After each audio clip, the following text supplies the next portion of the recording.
अच्युतं केशवं रामनारायणं कृष्णदामोदरं वासुदेवं हरिं श्रीधरं माधवं गोपिकावल्लभं जानकीनायकं रामचन्द्रं भजे।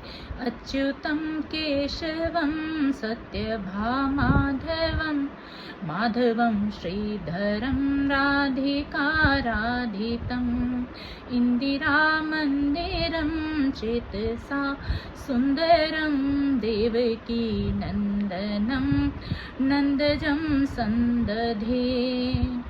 विष्णवे जिष्णवे शाङ्खिने चक्रिणे रुक्मिणी रागिणे जानकी जानये वल्लवी वल्लभायार्चितायात्मने कंसविध्वंसिने वंशिने ते नमः। कृष्ण गोविंद हे राम नारायण श्रीपते वासुदेवाजित श्रीनिधे। अच्युतानंत हे माधवा धोक्षज द्वारका नायक द्रौपदी रक्षक।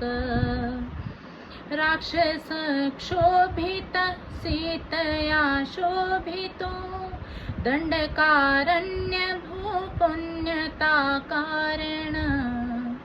लक्ष्मणेनान्वितो वानरो सेवितो गस्तसम्पूजितो राघव पातु माम्।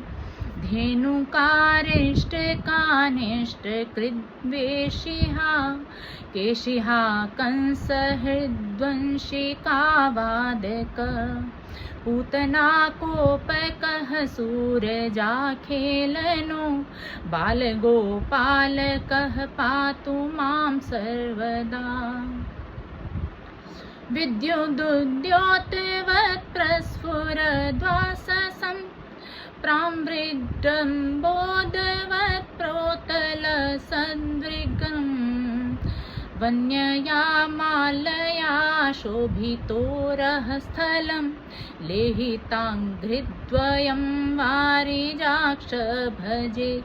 कुञ्चितैकुन्तले भ्राजमानाननं रत्नमौलिं लसत्कुण्डलं गण्डयो।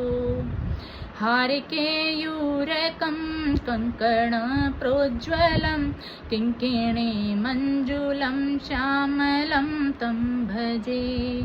अच्युतस्याष्टकं य पठेदिष्टदं प्रेमतः प्रत्यहं पुरशः सस्पृहम्।